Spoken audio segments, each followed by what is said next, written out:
Thank you, David. Okay, so I have a cast of co-authors. Some of them might be surprised to see their names on this. I was, sorry, but you know, they're there. This talk is kind of meant as an overview of some of the Silicic features we see on the moon. We're using primarily the Diviner Lunar Radiometer to describe their compositions, but also we've incorporated Grail and M-cube data to really start to define the physical properties and the, in some cases, complex geologic histories of some of these features.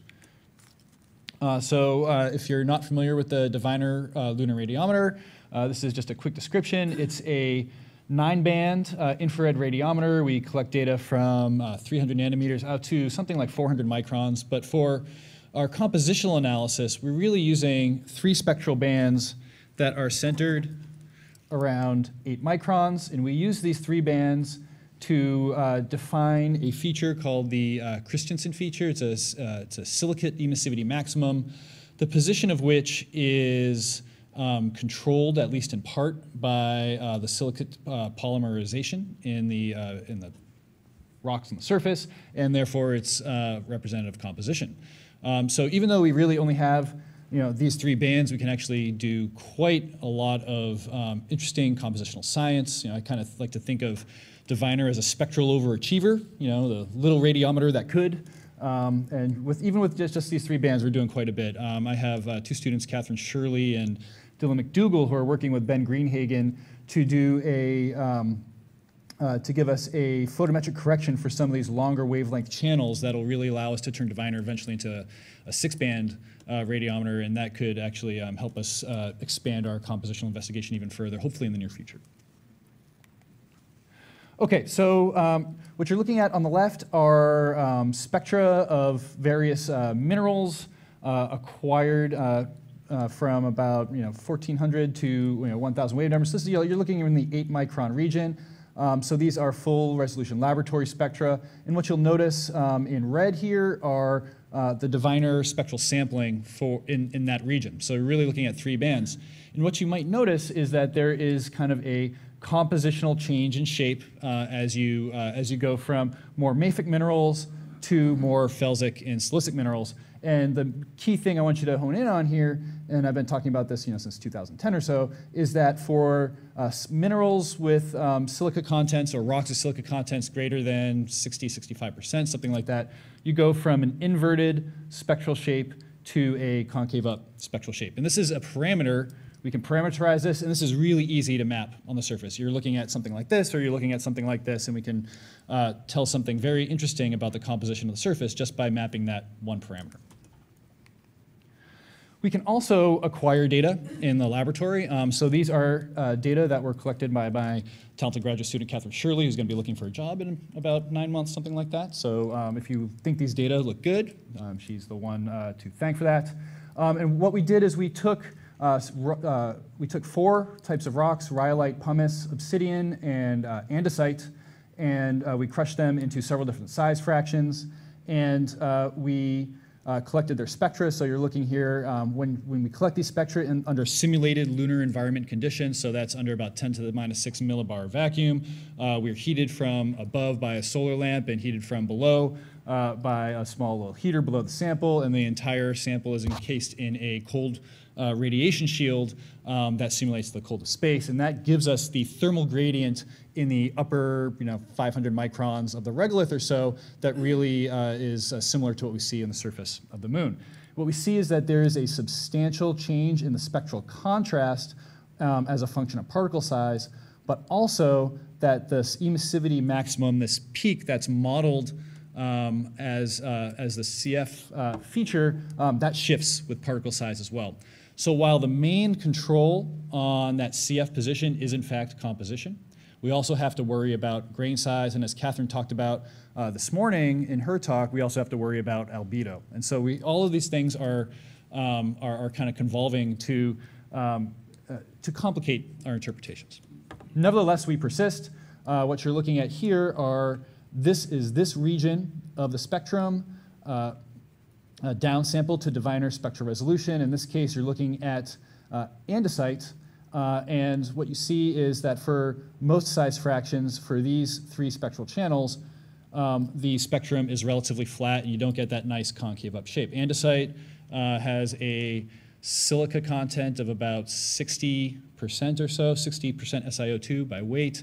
And so we need, according to this laboratory data, we need silica compositions higher than about 60 weight percent, or more silicic than andesite, to account for these features that we see on the moon. Okay, so that's the lab story. It's not the whole lab story. So what we can do is actually plot up all these data. So here's andesite down here. What we're looking at is median grain size of the samples that Catherine prepared versus this concavity index parameter that we use to map the diviner data on the surface. And you see that for any grain size of andesite, this parameter does not give us anything resembling what we would see with the diviner data. But for the more silicic materials, 65% SiO2 or above, we see in every case we get this concavity index parameter above 0, which defines a shape of being concave up like this. Okay. So moving on to a remote sensing story, we can again map these volcanic features on the surface of the moon in the diviner data. What you're looking at here are the Gruithuisen domes. This diviner data was published in 2010, and Sarah Braden, Mark Robinson's former student, had a look at this in WAC color data. And what you notice here in this representation of the diviner data, the most silicic materials are kind of oranges and yellows. The mare and the highlands are kind of these more blues and greens. And what you can notice, though, is that these, for the northwest dome up here and the gamma and delta domes, the areas that are kind of the highest reds and oranges correspond with the brightest areas on this WAC color, suggesting that these areas are kind of the freshest and probably the least weathered, and those also appear to be the most silicic in the diviner data. We can do more than just kind of spectral and compositional interpretations with diviner as well.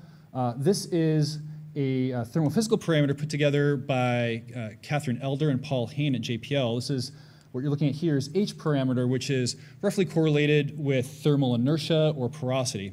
And so a high H parameter correlates to a lower thermal inertia or a higher porosity in the sample. And you notice that within this map of the Gruithuisen domes, the domes themselves have this clearly higher H parameter. So the domes are correlated with both a higher silica content and a higher porosity or lower thermal inertia. So there's kind of a story being built here.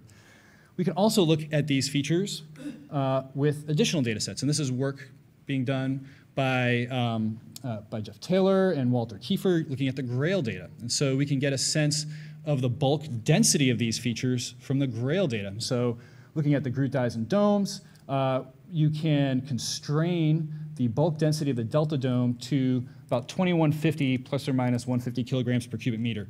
This is a really low density. This correlates to something like a rhyolitic composition with about 10% porosity. So these aren't super foamy things like Jim was just talking about, but they're just maybe a little foamy. And they're not quite pumices, but they're porous rhyolitic compositions according just to the bulk density. And this jives with the thermophysical properties as well as the compositional properties that I was talking about earlier. So it's, it's nice we can use multiple data sets to put together kind of a coherent story.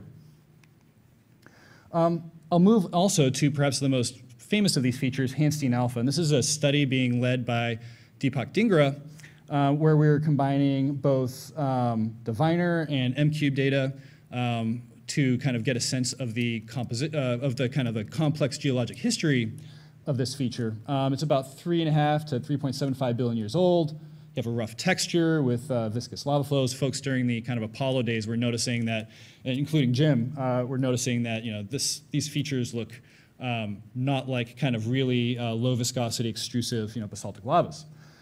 So we see with diviner data a short wavelength Christensen feature, high concavity index, so it kind of shows up like a light bulb on the surface of the moon in this index.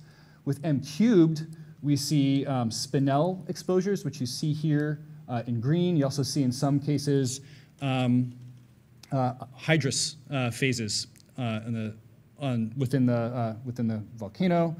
We see a lower thermal inertia from diviner and a low density from GRAIL, although for the Grail data, you really need a feature that's big but also really tall for them to get a really good handle on the density. Hansteen Alpha doesn't quite have the depth variation to get a really solid number in this, but it does look to be relatively low density.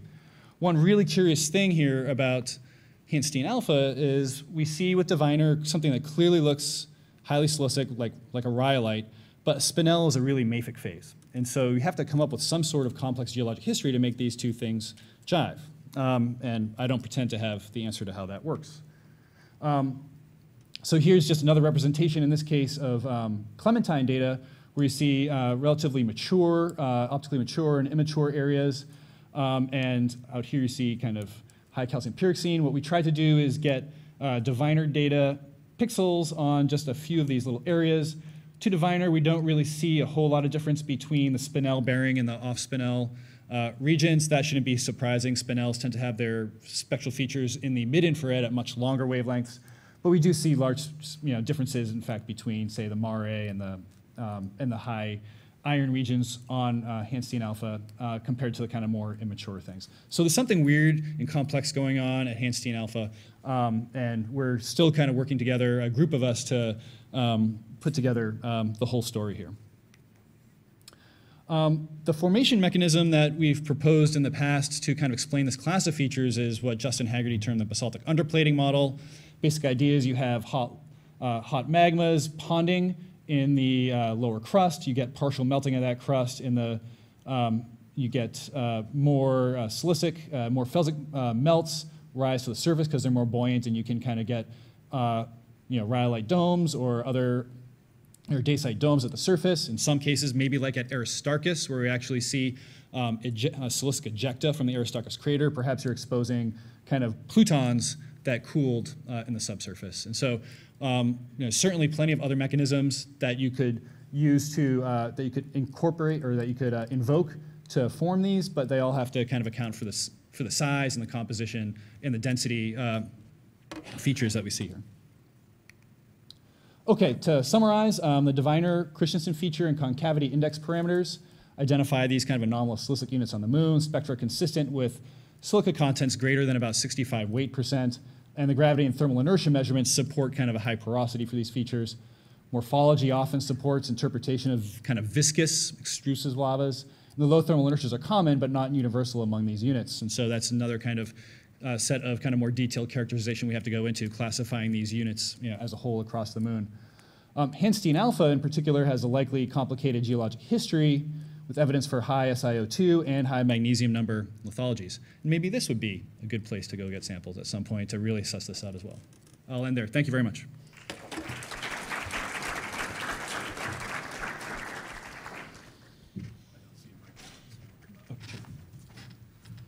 Okay, this paper is open for discussion. Do we have?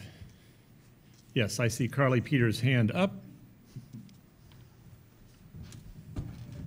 Tim, I think I asked you this before, and I can't remember your answer. Have you looked at the INA area that Jim was just talking about? It seems to fit your characteristics, but I don't know what Diviner sees. It's basically basaltic, looks basaltic.